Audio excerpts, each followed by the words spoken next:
ಇನ್ನು ಗ್ಯಾಸ್ ಪೂರೈಕೆ ಆಗದ ಕಾರಣ ಎಫೆಕ್ಟ್ ಬರೀ ಹೋಟೆಲ್ಗಳಿಗೆ ಸಿಲಿಂಡರ್ ರೂಪದಲ್ಲಿ ಮಾತ್ರವಲ್ಲದೆ ಜನ ದೈನಂದಿನ ಬಳಕೆ ಮಾಡುವಂತಹ ಸಿಎನ್ಜಿ ವೆಹಿಕಲ್ಗಳಿಗೆ ಕೂಡ ಎಫೆಕ್ಟ್ ಉಂಟಾಗ್ತಾ ಇದೆ. ಗ್ಯಾಸ್ ಪೂರೈಕೆ ಆಗದೆ ಸಿಎನ್ಜಿ ಬಂಕ್ಗಳು ಕ್ಲೋಸ್ ಆಗಿರುವಂತಹ ಲಿಸ್ಟ್ ಬೆಂಗಳೂರಲ್ಲಿ ಕಾಣಸಿಗ್ತಾ ಇರೋದು. ಶೇಷಾದ್ರಿಪುರದಲ್ಲಿರುವ ಟ್ರೂ ಗ್ಯಾಸ್ ಬಂಕ್ ಬಂದ್ ಆಗಿದೆ.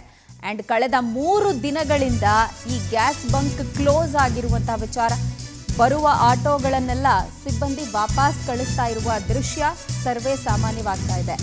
ಆಟೋಗಳು ಸಿಎನ್ಜಿ ಗ್ಯಾಸ್ ಮೇಲೆ ಅವಲಂಬನೆ ಆಗಿರುತ್ತೆ. ಈಗ ಸಿಎನ್ಜಿ ಗ್ಯಾಸ್ ಲಭ್ಯತೆಯಲ್ಲಿ ಕೂಡ ವ್ಯತ್ಯಯ ಉಂಟಾಗ್ತಿರುವಂಥ ಪರಿಣಾಮ ಆಟೋಗಳು ಸ್ಥಗಿತವಾಗ್ತಾ ಇದೆ. ಆಟೋವನ್ನು ನಂಬುವಂತಹ ಜನ ಕೂಡ ಇದೀಗ ಸಂಕಷ್ಟಕ್ಕೀಡಾಗ್ತಾ ಇದ್ದಾರೆ ತಮ್ಮ ಪ್ರಯಾಣಕ್ಕೆ.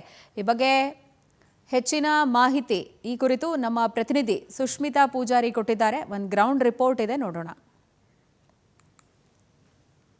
ನಿಂದಾಗಿ ಒಂದು ಕಡೆ ಕಮರ್ಷಿಯಲ್ ಗ್ಯಾಸ್ಗಳಲ್ಲಿ ವ್ಯತ್ಯಯ ಆದ್ರೆ ಮತ್ತೊಂದು ಕಡೆಯಲ್ಲಿ ಗ್ಯಾಸ್ ಬಂಕ್ಗಳು ಬಾಗಿಲನ್ನ ಹಾಕಿರುವಂತದ್ದು. ಸದ್ಯ ನಾನು ಇವಾಗ ಶೇಷಾದ್ರಿಪುರಂ ಬಳಿ ಇರುವಂತಹ ಒಂದು ಟ್ರೂ ಗ್ಯಾಸ್ ಬಂಕ್ ಬಳಿ ಇದ್ದೀನಿ. ಇಲ್ಲಿ ನೀವು ಗಮನಿಸ್ತಾ ಇರ್ಬೋದು, ಸಂಪೂರ್ಣವಾಗಿ ಬ್ಯಾರಿಕೇಡ್ ಅನ್ನ ಹಾಕಿ ಈ ಒಂದು ಬಂಕ್ ಅನ್ನ ಕ್ಲೋಸ್ ಮಾಡಲಾಗಿದೆ. ಕಾರಣ ಏನು ಅಂತ ಹೇಳಿದ್ರೆ ಕಳೆದ 2-3 ದಿನದಿಂದಲೂ ಕೂಡ ಯಾವುದೇ ರೀತಿ ಗ್ಯಾಸ್ ಸಪ್ಲೈ ಆಗಿಲ್ಲ.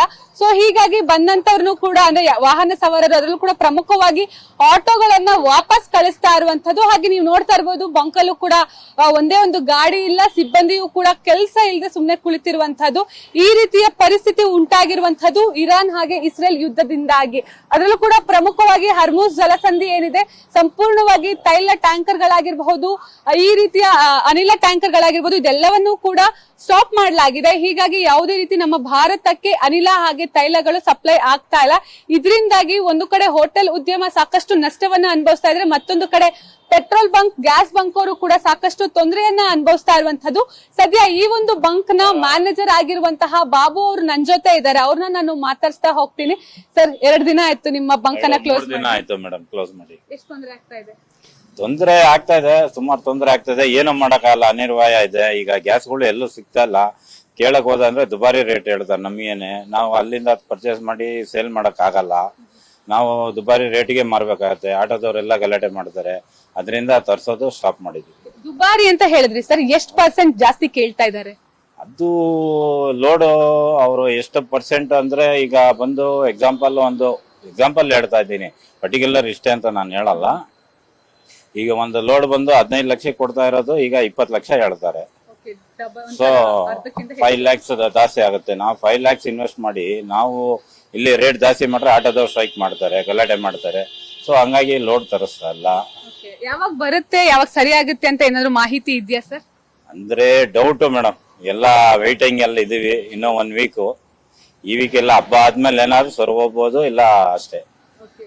ಹೇಗೆ ಸರ್, ಅಂದ್ರೆ ಒಂದು ಕಡೆ ಸಿಬ್ಬಂದಿಯನ್ನು ಕೂಡ ಇಟ್ಕೊಂಡು ಅವ್ರಿಗೂ ಸಂಬಳ ಕೊಡ್ಬೇಕು, ಈ ತರ ಬಂಕ್ ನ ಕ್ಲೋಸ್ ಮಾಡಿರ್ಬೇಕು. ಎಷ್ಟು ಜೀವನ ಸಾಕ್ಸೋದು ಎಷ್ಟು ಕಷ್ಟ ಆಗ್ತಿದೆ? ಅದೇ ಮೇಡಮ್, ನಾವು ವೇಟ್ ಮಾಡ್ತಾ ಇದ್ದೀವಿ. ಇನ್ನೊಂದು 15 ದಿವಸ ವೇಟ್ ಮಾಡ್ತೀವಿ. ಅದಾದ್ಮೇಲೆ ಏನಾದ್ರು ಒಂದು ತೀರ್ಮಾನ ಮಾಡ್ಲೇಬೇಕಲ್ಲ. ಗೌರ್ಮೆಂಟ್ ಅವರು ಒಂದು ಸ್ಟೆಪ್ ತಗೊಬೇಕಲ್ವಾ. ಗೌರ್ಮೆಂಟ್ ಅವರು ಈಗ ನಿನ್ನೆ ಮಾತುಕತೆ ಮಾಡ್ತಾ ಇದ್ದಾರೆ. ನೋಡುವ ಏನ್ ಮಾಡ್ತಾರೆ, ಅದು ತಿಳ್ಕೊಂಡು ಆಮೇಲೆ ನಾವು ಮುಂದಿನ ಕ್ರಮ ತಗೊಬೇಕು. ಮತ್ತೊಂದ್ ಭಾಗದಲ್ಲಿ ನೀವು ನೋಡ್ತಾ ಇರ್ಬೋದು, ಸಿಬ್ಬಂದಿ ಅಂದ್ರೆ ಬರುವಂತಹ ಆಟೋ ಡ್ರೈವರ್ ಏನಿದ್ದಾರೆ ಅವ್ರನ್ನೆಲ್ಲರನ್ನು ಕೂಡ ಪಕ್ಕದ ಬಂಕ್ ಏನಿದೆ ಆ ಒಂದು ಬಂಕ್ ಗೆ ಮಾಹಿತಿ ಹೇಳಿ ಕಳಿಸ್ತಾ ಇರುವಂತದ್ದು. ಅದರಲ್ಲೂ ಕೂಡ ಪ್ರಮುಖವಾಗಿ ಆಟೋ ಡ್ರೈವರ್ಸ್ ಗಳು ಈ ರೀತಿಯ ಗ್ಯಾಸ್ ಗಳಲ್ಲೇ ಹೆಚ್ಚಾಗಿ, ಯಾಕಂತ ಹೇಳಿದ್ರೆ ಪೆಟ್ರೋಲ್ ಡೀಸೆಲ್ ಅನ್ನ ಹಾಕಿ ಓಡಿಸ್ಲಿಕ್ಕೆ ಈಗ ಆಗೋದಿಲ್ಲ ಇರುವಂತಹ ದರ ಏರಿಕೆಯಿಂದಾಗಿ. ಹೀಗಾಗಿ ಗ್ಯಾಸ್ ಅನ್ನ ನಂಬಿ ಅವರು ಆಟೋವನ್ನ ಓಡಿಸ್ತಾರೆ. ಅವ್ರನ್ನು ಕೂಡ ಮಾತಾಡ್ಸ್ತಾ ಹೋಗ್ತೀನಿ. ಸರ್, ಎಲ್ಲೂ ಕೂಡ ಗ್ಯಾಸ್ ಸಿಗ್ತಾ ಇಲ್ಲ, ಎಷ್ಟು ತೊಂದರೆ ಆಗ್ತಾ ಇದೆ ಆಟೋ ಓಡಿಸೋದು? ನಮ್ಗೆಲ್ಲ ತೊಂದರೆ ಆಗ್ತಾ ಇರೋದು ಕಸ್ಟಮರ್ಸ್ಗೆ. ಕಸ್ಟಮರ್ ತೊಂದರೆ ಆದ್ರೆ ನಮಗ್ ತೊಂದರೆ ಆದಂಗಲ್ಲ, ಅವ್ರಿಗೆ ತೊಂದರೆ ಆಗ್ತಾ ಇರೋದು. ಗ್ಯಾಸ್ ಬಂಕ್ ಓಪನ್ ಮಾಡಿದ್ರೆ ನೆಮ್ಮದಿಯಾಗಿ ನಾವು ಇರ್ಬೋದು, ನಾವು ಜೀವನ ಮಾಡ್ಬೋದಲ್ಲ. ಜೀವನಕ್ಕೆ ಇರೋದೇ ಮೈನ್ ಗ್ಯಾಸ್ ಇಲ್ಲ ಅಂದ್ರೆ ಜೀವನ ಎಲ್ಲಿ ಮಾಡೋದು?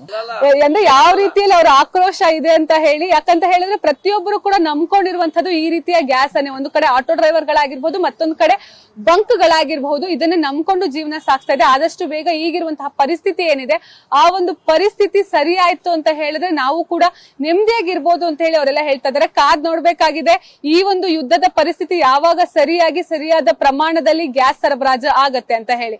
ಕ್ಯಾಮ್ರಾ ಪರ್ಸನ್ ಶ್ರೀಹರಿ ಜೊತೆ ಸುಷ್ಮಿತಾ ಪೂಜಾರಿ, ಪವರ್ ಟಿವಿ, ಬೆಂಗಳೂರು.